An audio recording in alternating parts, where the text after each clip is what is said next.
Hey, I'm Sarah, and I was just sent this Adirondack chair. This is such a nice chair. Because of the material that it does not need any additional care. It just is the HDPE high density material here. So any water, any storms, anything like that, it will be able to withstand it. It is just 30 pounds, so any wind or anything like that won't be able to tip that over unless it's a pretty heavy wind. And it holds up to 350 pounds. Now the seat depth is 26.61 and you've got 20.07 across here.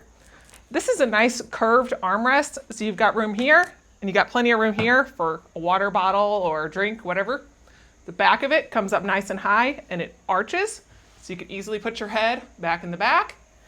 You've got a nice tilt back here and from the seat going forward. Now, if you did want to put your feet up here, you've got a nice little footrest down underneath here, which is really nice.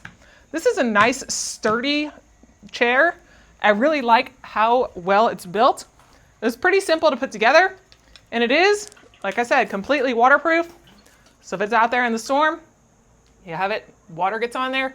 If you did get a little stain, you just get a little washcloth and you just wash it right off. But it is a nice chair that you can put indoor or outdoor.